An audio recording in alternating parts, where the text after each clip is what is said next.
Hello all dear aspirants and warmly welcome है आप सभी का आईएफएस के शानदार प्लेटफॉर्म के ऊपर। और हर साल जो है, चाहे वो सीएसआर नेट रहा हो, गेट रहा हो, आईएससीएमआर जेआरएफ रहा हो, डीबीटी रहा हो, हर एग्जाम में जो है आईएफएस के बच्चे बहुत शानदार परफॉर्मेंस करते हैं।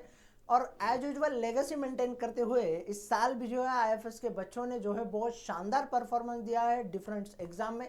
तो रिसेंटली गेट का एग्जाम हुआ है और रिजल्ट भी अनाउंस हुआ है, तो उसी के साथ साथ गेट के जो बच्चे हैं उन्होंने इतना बेहतरीन शानदार परफॉर्मेंस दिया है, इतना अच्छा बेहतरीन क्वालिफिकेशन के साथ साथ उन्होंने रैंक हासिल किया है। तो इनसे उनकी जर्नी जो है जानना, ये तो बहुत ज़रूरी बात हो जाती है। तो ऐसे ही एक कैंडिडेट है जो कि आईएफएस के है, जिन्होंने इस एग्ज़ाम को बहुत अच्छे रैंक से, बहुत खूबसूरत रैंक से क्वालिफाई किया है। तो जानते हैं उनसे उनकी जर्नी को, उनके प्रिपरेशन स्ट्रैटेजी को, उनके अप्रोच को और ओवरऑल उनके एक्सपीरियंस को इस एग्ज़ाम के। तो hello. Hello sir. Thank you so much invite करने के लिए मुझे यहाँ पे सर। आपका बहुत शुक्रिया। वार्मली वेलकम है आपका। तो आपको इंट्रोड्यूस कीजिए। सर मेरा नाम अजहर खान है और मैंने अपनी graduation BSc chemistry and biology से कंप्लीट की है फ्रॉम मेरठ यूनिवर्सिटी। और उसके बाद मैंने अपनी एमएससी जो है वो भी मैंने अपनी मेरठ यूनिवर्सिटी से ही कंप्लीट करी है, बॉटनी सब्जेक्ट में। ओके, तो अपना बीएससी जो है आपने किया है मेरिट यूनिवर्सिटी से केमिस्ट्री एंड बायोलॉजी में। उसी के साथ साथ अपना एमएससी जो है आपने बॉटनी में किया है। तो फिर जब आप यस। एमएससी कर रहे थे तभी से आपने प्रिपरेशन करना शुरू किया, या फिर बाद में आपको ये ख्याल आया इस एग्ज़ाम के रिगार्डिंग? सर थोड़ा बहुत शुरू कर दिया था एमएससी में, ऐसा नहीं बोलूँगा कि बहुत ज़्यादा इस चीज़ में मैं इंडल्ज था।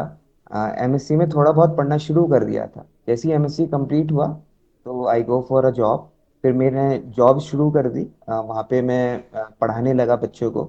9 to 12 मैं पढ़ाता था वहाँ पर as a PGT biology teacher. तो इस दौरान ही मैंने गेट की प्रिपरेशन शुरू करी। और जो भी टाइम मिलता था मेरे को स्कूल से आने के बाद, मैं उस चीज़ को गेट के एग्ज़ाम के प्रिपरेशन के लिए मैं यूटिलाइज करता था अच्छे से। ओके, तो उसी के साथ साथ आप यूटिलाइज करते रहे। बिल्कुल तो बिल्कुल फिर मेरा बिल्कुल। ये कहना रहेगा अजहर जी, कि मैंने बहुत सारे बच्चों को देखा है कि अगर वो एज एन फैकल्टी बन जाते हैं, एज एन टीजीटी टीचर बन जाते हैं, तो फिर वो ऐसा सोचते हैं कि चलो ठीक है, यही जॉब में या फिर इसी में ही जो है, इसी के रिगार्डिंग एग्ज़ाम देते हैं, क्वालिफिकेशन होके गवर्नमेंट में ट्रांसफ़र हो जाते हैं। तो फिर आपने उस एग्ज़ाम के जाने से मतलब रोक के खुद को गेट की तरफ क्यों आ गए? आप उसके रिगार्डिंग थोड़ा बताइए मुझे। सर रिसर्च में जाने का मन था। एमएससी से ही मन बना लिया था कि रिसर्च में जाना है, थोड़ा बहुत कंट्रीब्यूट करना है रिसर्च में। तो वहीं से ही आइडिया आना शुरू हुआ इस चीज़ के रिगार्डिंग। गेट के एग्ज़ाम के बारे में मालूम चला इधर उधर से, लोगों से, दोस्तों से।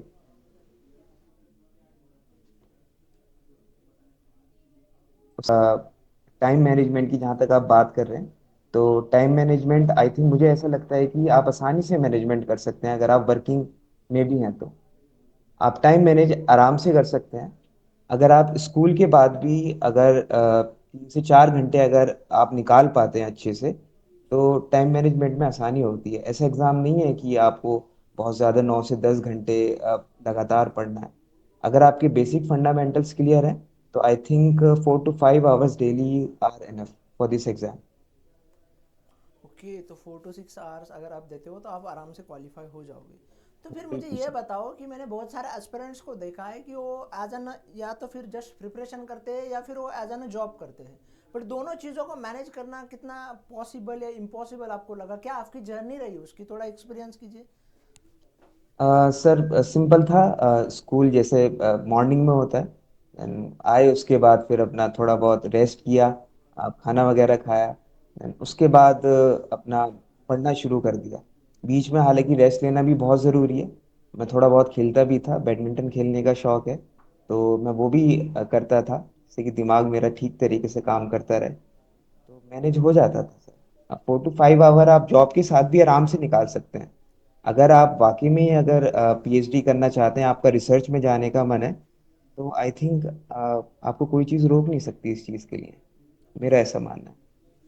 तो बहुत अच्छी बात है, ये भी बात सही है। तो थोड़ा आपका एजुकेशनल जर्नी के बारे में हमें बताइए, ताकि और अच्छे से और क्लैरिटी के साथ आइडिया आए आपकी एजुकेशनल जर्नी क्या रही। सर 11th 12th मैंने सीबीएसई से किया है। देन उसके बाद जैसे सभी मतलब मेडिकल की उसमें जाते हैं लाइन में, तो उसमें ट्राई किया, नहीं हुआ तो देन उसके बाद मैंने बीएससी अपना कंप्लीट किया। बीएससी के बाद देन एमएससी भी मैंने अपना कंप्लीट किया। फिर एमएससी के दौरान ही रुझान बढ़ता गया, बीएड अपना कंप्लीट किया फिर मैंने। फिर जॉब लग गई। और मैं जैसे बोलते हैं सभी पेरेंट्स वगैरह की, आप जॉब करो भाई, उम्र हो गई है आपकी, तो ठीक है। तो पास में एक स्कूल था, तो वहाँ पे ज्वाइन कर लिया। अपॉर्चुनिटी ठीक मिली, और सोचा मन ही मन कि यहाँ से जो भी टाइम मिलेगा उसको अपना प्रिपरेशन में यूटिलाइज की करेंगे। ओके। तो अच्छा रहा। तो फिर आपका प्रिपरेशन की मतलब क्या रहा, आपने को मतलब क्या क्या आपके स्ट्रगल्स आए या फिर आपको क्या फेस करना पड़ा ड्यूरिंग आपकी प्रिपरेशन, थोड़ा शेयर कीजिएगा हमारे साथ। सर मुश्किलात तो आती हैं थोड़ी बहुत, हर चीज़ में ऐसा नहीं है कि जर्नी काफ़ी आसान थी। मुश्किलात थोड़ी बहुत आपका आती हैं, लेकिन अगर आप उनको फेस करना सीख जाते हो ठीक तरीके से, तो आई थिंक सारी चीज़ें आपके लिए आसान हो जाती हैं। मेरा ऐसा मानना है। अगर आपके ड्रीम बड़े हैं, अगर आप वाकई में ज़िंदगी में कुछ करना चाहते हैं, तो आई थिंक आप अ, आप समय निकाल ही लेंगे उस चीज़ के लिए, मेरा ऐसा मानना है सर। ओके। आप आराम से पढ़ सकते हो इस एग्ज़ाम के लिए, बिल्कुल इन बिल्कुल एग्ज़ाम्स सर। के लिए। ठीक है। स्पेसिफिकली इस एग्जाम के लिए ज़्यादा अगर आप प्रीवियस ईयर क्वेश्चन पे फोकस करें, तो आई थिंक मुझे नहीं लगता कि इससे ज़्यादा और कुछ करने की ज़रूरत है। और जो आईएफएस के जो लेक्चर्स वगैरह हैं, then notes, more than enough, क्योंकि गेट और नेट की प्रिपरेशन ऑलमोस्ट मुझे ऐसा लगता है कि सिलेबस जो है वो काफ़ी हद तक सेम है, नेट का और गेट का। अगर आपकी नेट की प्रिपरेशन अच्छी है, तो गेट में मतलब आपको मुश्किलात नहीं होगी। हम्म। जी। तो तो ये भी बहुत अच्छी बात कही आपने, क्योंकि सी एस आर नेट का सिलेबस और गेट का सिलेबस अगर आप देखोगे, दोनों सिलेबस को कंपेयर करोगे तो बहुत हद तक जो है आपको सेम चीज़ें देखने को मिलेगी। बट सी बिल्कुल एस आर की बिल्कुल डिमांड की अगर मैं बात करूँ तो वो कंसेप्चुअल डिमांड करता है, और गेट की अगर बात करूँ तो वो थोड़ा न्यूमेरिकल की तरफ शिफ्ट हो जाता है और थोड़ा और एक्यूरेसी के साथ आ जाता है। बिल्कुल बिल्कुल सर, उसमें न्यूमेरिकल इंटीजर टाइप क्वेश्चन पूछे जाते हैं, तो इस तरीके की चीजें आपको होने लगती हैं। सीएसआर जो है वो मोर एक्सपेरिमेंटल बेस्ड पेपर आपका थोड़ा हो जाता है। लेकिन हाँ, सिलेबस के लिहाज से दोनों आपका सेम है, मतलब काफी हद तक सिमिलरिटीज हैं, काफी 50-60% जो है ऑलमोस्ट वो सिमिलर ही होता है। ओके। तो क्या रहेगा आपका थॉट, जो भी एस्पिरेंट्स नए प्रिपेयर करना चाह रहे हैं इस एग्ज़ाम्स के लिए, इस एग्ज़ाम्स के थ्रू जाना चाह रहे हैं तो। मेरा मेन जो है वो वैल्यूबल सजेशन आगे आने वाले एस्पिरेंट्स के लिए वो यही रहेगा कि आप बहुत ज़्यादा रिसोर्सेज पे अपनी अवेलेबिलिटी ना रखें।